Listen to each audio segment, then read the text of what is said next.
আপনারা 6 বলে 12 রান করেছেন, কিন্তু এর আগের 300 রান আমরা সবাই মিলে করেছি। আর এনসিপি যে আমাদের দল, আমাদের হিরোরা যারা যুদ্ধ করেছেন, যারা এখানে আছেন, তাদেরকে বলে দিই, আপনারা জেনজি কে রিপ্রেজেন্ট করেন, জামাত জেনারেশন হয়ে যান না। অন স্পিকার, ব্যাপারটা তো অনেক কমপ্লেক্স, একটা ইউনিক সিচুয়েশন। আমি আমার সম্মানিত বিরোধী দলের নেতাদের চোখে আবেগ দেখি, কথায় দেখি, তবে একটা জিনিস এটাও দেখি যে কেন জানি প্রথম থেকে আমাদেরকে জুলাইয়ের বিরুদ্ধে নিয়ে যাওয়ার একটা পায়তারা দেখতে পাচ্ছি। ঠিক যেমন, ঠিক আমাকে কথা বলতে দেন। If you understand the decorum, please, আমি কেন was quiet when এটা হবে না কিন্তু। তো আমাকে আওয়ামী লীগ সরকার মনে পড়ে যায় যে আমরা যদি কোনো কথা বলতাম, যুদ্ধাপরাধের বিচার চায় না, আমরা বলতাম তেলের দাম কত, যুদ্ধাপরাধের বিচার চায় না।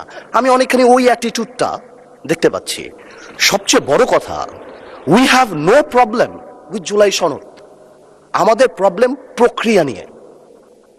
আপনারা কোন প্রক্রিয়ায় করতে চাচ্ছেন, এবং আমরা আমাদের ডিসেন্ট, নোট অফ ডিসেন্ট আগে থেকেই দেওয়া।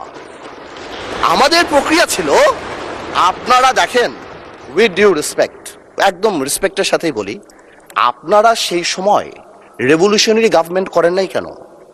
নর্মাল গভর্নমেন্টে গেলেন কেন? ট্রানজিশনাল রেভলিউশনারি গভর্নমেন্ট করতেন। লেটস রিরাইট দ্য কনস্টিটিউশন, ছিঁড়ে ফেলে দিতেন কনস্টিটিউশনকে, নতুন করে সংবিধান বানাতেন। পুরনো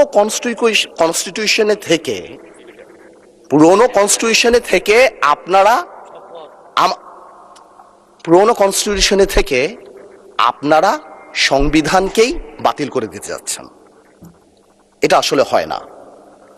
it is unique, the revolution was unique, এর পরবর্তী government was unique, and what we had a quasi constitutional government. Doctrine of necessity তে আমরা কখনো কনস্টিটিউশনকে সম্মান দিয়েছি।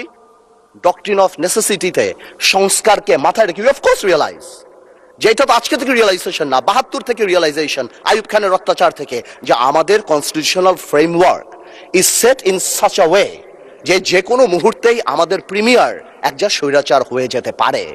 সে কারণে তো কোনো পরিশোধ করা হয়েছিল, কিন্তু আজকেও সেটা আমরা দেখছি যে সেটা করতে যে দেখা গেছে রাষ্ট্রপতির ক্ষমতা কমাতে যে আমরা প্রধানমন্ত্রী বা ক্যাবিনেটের